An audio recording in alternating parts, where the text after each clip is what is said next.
Hello.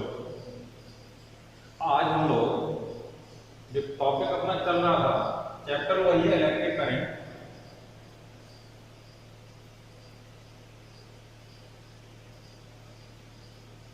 Electric current में बहुत important जो टॉपिक है ओम्स लॉ। ये हाई स्कूल में आप लोगों ने पढ़ रखा पहले।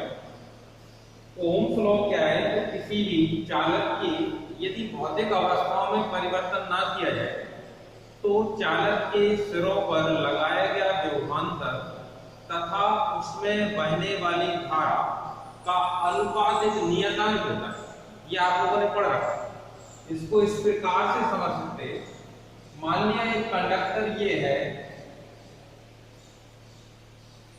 इसके सिरों पर हमने V वोल्ट से वोल्टेज लगाया जिसके वजह से इसमें करंट I पास हो रहा है।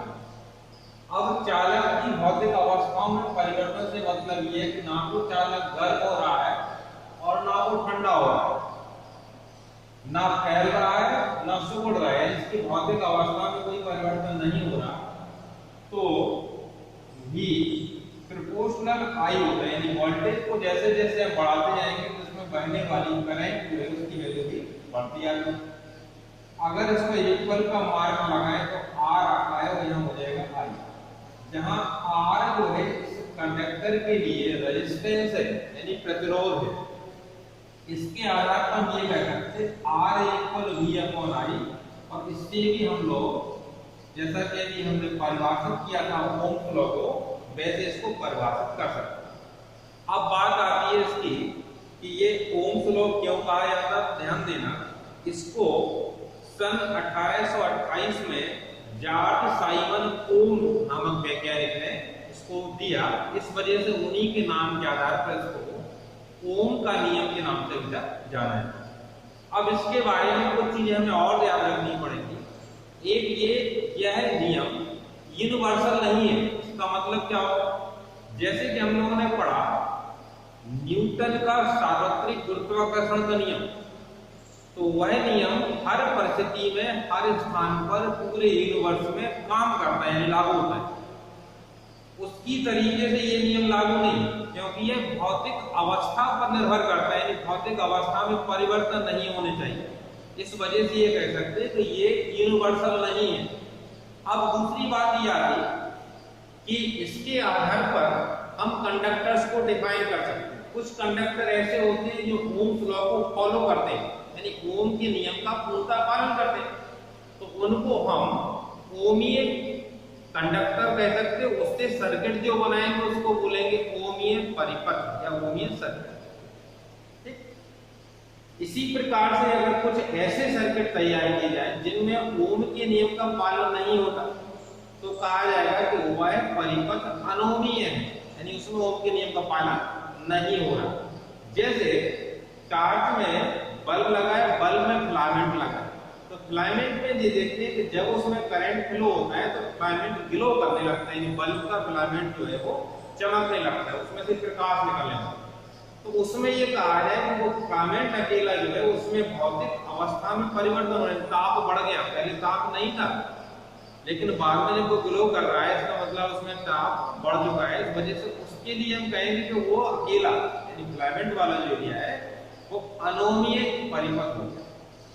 जबकि कुछ स्थानों पर जैसे हम देखते कि उनमें ओम के नियम का पालन होता तो क्या कहलाएगा? ओमीय परिपथ। अब इसके साथ साथ हमें ये भी देखना है कि इसको डेरिवेट कैसे करें। तो इसको डेरिवेट करने के लिए ध्यान दें, हम एक तरीका आपको बताते हैं। आपकी बुक में भी दिया है, दोनों में से जो भी आपको ठीक लगे सरल लगे उसको आप प्रयोग में ला सकते हैं। हम इसी को लेके चलते हैं कि मान लिया एक चालक तार है जिसका प्रतिरोध R है, इसके सिरों पर भगवान पर V स्थापित किया गया एक बैटरी लगा करके, जिसकी वजह से इसमें से करंट फ्लो हो रहा है। और ये हम जानते हैं कि करंट फ्लो जो होता है वो इलेक्ट्रॉन्स की वजह से होता है। इलेक्ट्रॉन का डायरेक्शन, फ्लो डायरेक्शन जो होता है वो हमेशा करंट फ्लो डायरेक्शन से अपोजिट होता है। अब हम लोगों ने पहले भी टॉपिक पढ़ा रखा ड्राइव वेलोसिटी यानी अनुगमन वेग। इस अवस्था में यदि चालक में कहा जाए कि चालक में धारा I है और अगर इलेक्ट्रॉन जो इसमें है उसका अनुगमन वेग dd है तो उसमें संबंध क्या होगा, तो I इक्वल होगा NEA dd, जहां पर n एकम आयतन में उपस्थित इलेक्ट्रॉनों की संख्या है, E इलेक्ट्रॉन पर आवेश है, A इस चालक का क्रॉस सेक्शन एरिया है, और dd इलेक्ट्रॉन जो फ्लो कर रहे हैं उनकी ड्राइव वेलोसिटी। इस प्रकार से इक्वेशन होती I इक्वल NEA dd। अब इसको नोट कर ले पहले, इसके बाद अब देखेंगे इसमें हम करंट फ्लो करने के लिए V वोल्टेज अप्लाई किया। यदि इस कंडक्टर की लेंथ L है, इस कंडक्टर की जो लेंथ है वो L है, तो इसके अंदर एक इलेक्ट्रिक फील्ड जनरेट हो जाएगा E इक्वल होगा V अपॉन L, यानी इसके अंदर जो इलेक्ट्रिक फील्ड जनरेट होगा वो होगा पोटेंशियल यानी टर्मिनल पोटेंशियल जो है डिवाइड करेंगे इसकी लेंथ से। अब क्योंकि ये इलेक्ट्रिक फील्ड जनरेट हुआ है, इलेक्ट्रिक फील्ड की वजह से इसके अंदर जो फ्री इलेक्ट्रॉन्स है उस पर एक फोर्स लगेगा, F को लगता है QE के अनुसार, लेकिन Q की वैल्यू यहाँ पर इलेक्ट्रॉन इस वजह से E हो गई और कैपिटल E है बेज़ल क्षेत्र की तीव्रता।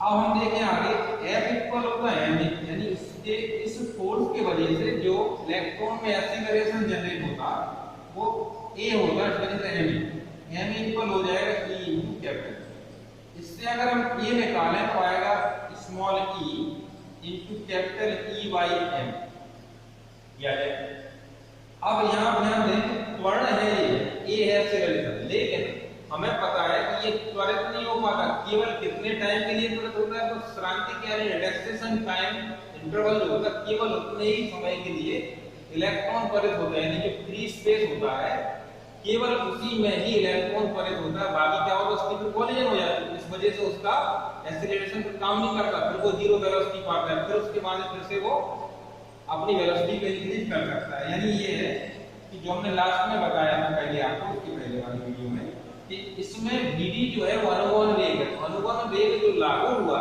केवल रिलैक्सेशन टाइम यानी tau के लिए हुआ। इसके आधार पर जैसे हम जानते हैं कि त्वरण बराबर होगा वेग बटे समय, इसी के आधार पर अगर इसको लिखें हम तो यहाँ वेग dd है और समय tau है, तो यहाँ हो जाएगा E बाई m यहाँ। अब इसको अगर हम यहाँ से यहाँ लिख दें तो dd इक्वल हो जाएगा tau E capital E upon m। अब इसमें ये E की वैल्यू हम रख रहे हैं, dd इक्वल हो जाएगी tau E V upon ml, ये अपना इस पे इक्वेशन 2 का। अब इक्वेशन 2 से dd की वैल्यू v के पदों में यानी विभवांतर के पदों में प्राप्त करनी है, ये dd की वैल्यू इक्वेशन 1 में डालना है। I इक्वल होगा NEA tau E फिर से आएगा तो यहाँ स्क्वायर कर दिया V बाई ml। अब इसके हिसाब से अगर देखें तो V इक्वल अगर लिखें हम तो लिख सकते ml upon NE square A tau और इनटू y। इस प्रकार आप ये देखें कि m इलेक्ट्रॉन का द्रव्यमान, L चालक की लंबाई, n एकांक आयतन मुक्त इलेक्ट्रॉनों की संख्या है यानी चालक में मुक्त इलेक्ट्रॉनों की संख्या है, E इलेक्ट्रॉन का आवेश है, A क्रॉस सेक्शन एरिया है, tau रिलैक्सेशन टाइम। तो ये सारा का सारा जो है एक जो यहाँ प्राप्त होगा ये कांस्टेंट है, इनमें से कोई भी नहीं बदल रहा, क्योंकि हमने कह दी भौतिक अवस्था में परिवर्तन नहीं हो रहा। जब कोई नहीं बदल रहा तो इसकी वैल्यू जो है वो R के इक्वल लिख दी जाती है, R यहाँ आ जाएगी। इस प्रकार हम प्रूव कर दिया V इक्वल IR। इस तरीके से हमने ये सिद्ध किया कि Ohm's law V equal IR है। इस डेरिवेशन को आप नोट करेंगे, साथ में पूरी लैंग्वेज भी आपको लिखनी है और ये वेरी इंपॉर्टेंट है।